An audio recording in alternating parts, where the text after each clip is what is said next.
Hi, this is Greg Barnett, Senior Vice President of Science at the Predictive Index, here to deliver a three-part series around using assessments the legal way, less risk and better talent. This series is designed to help people understand why assessments are great, some of the risk legally regarding the implementation and application of assessments, and some of the best practices about reducing risk and also just applying and using assessments the right way.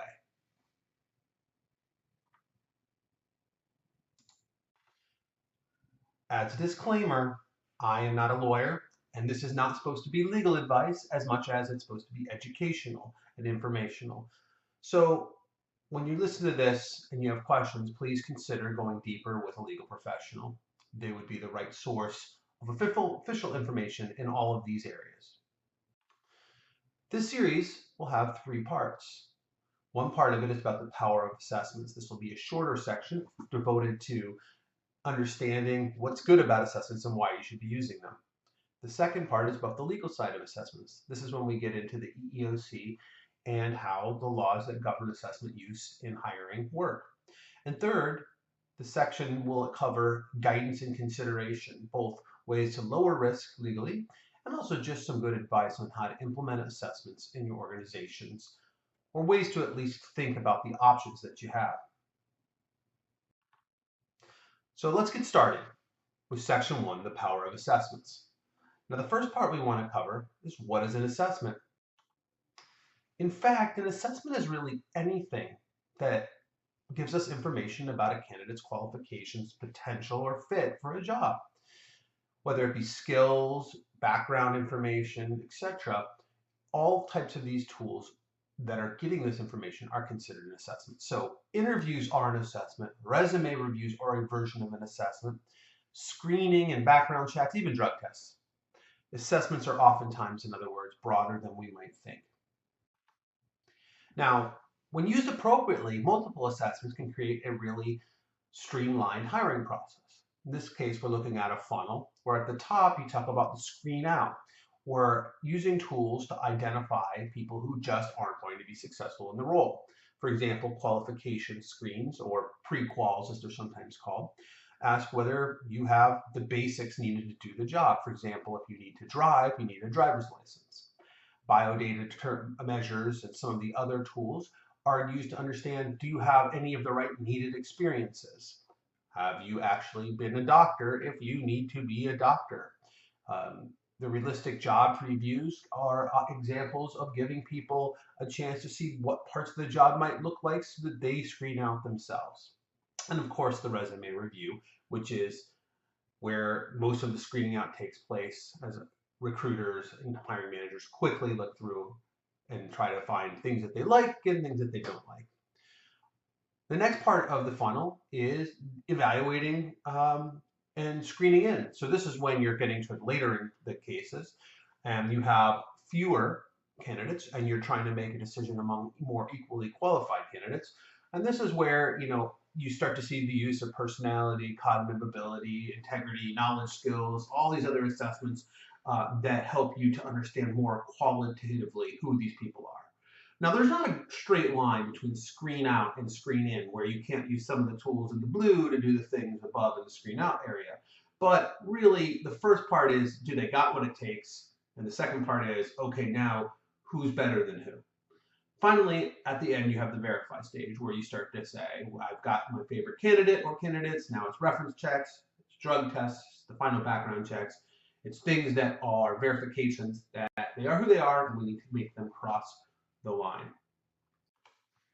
For the purposes of these recordings, we'll probably be talking about some of the most popular assessments, which include personality and behavioral assessments, which help us to understand the traits, characteristics, and tendencies of people.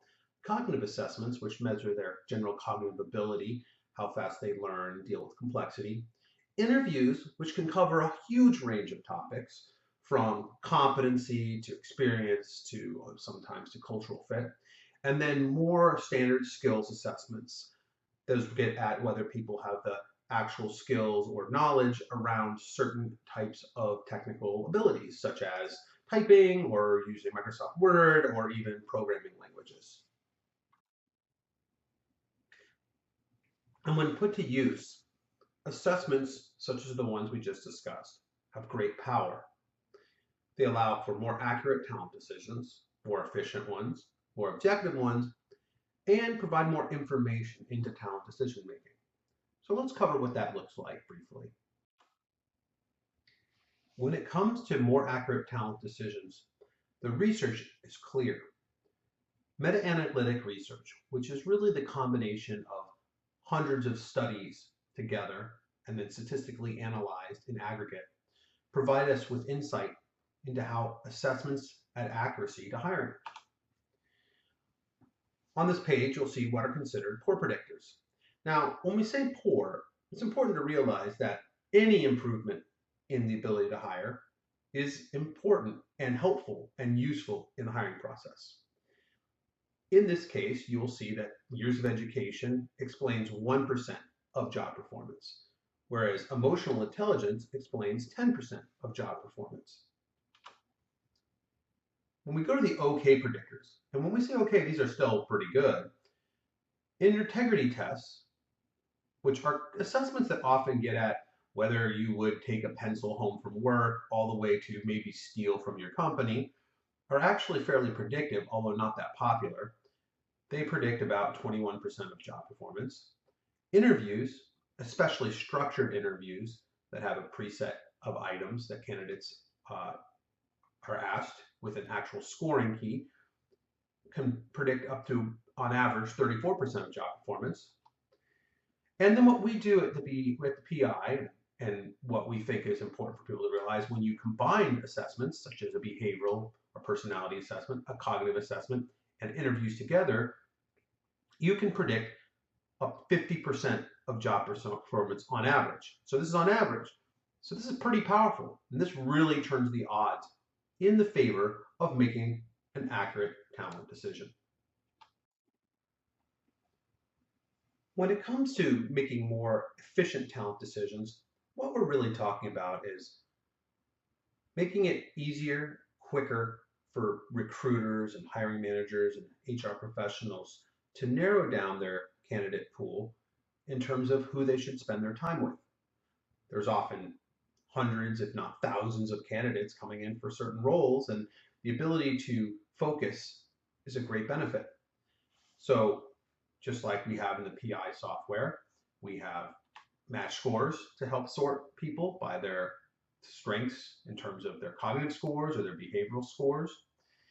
And ultimately, the idea would be to spend the time on the right people. In this case, our example would be people who have both stronger behavioral and cognitive match. That would probably be the best use of time.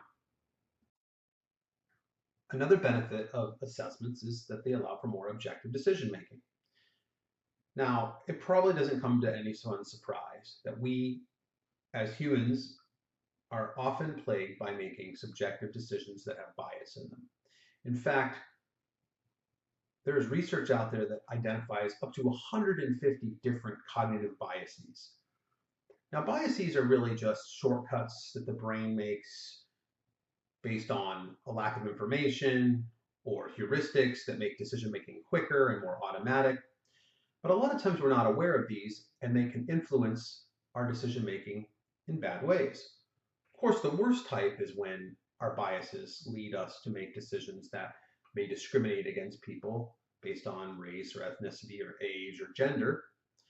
But there are other types of bias, like the similarity attraction bias, where we just tend to like people that are more similar than us, or the confirmation bias, where we hear information about someone and then we seek to confirm it rather than to really objectively identify someone.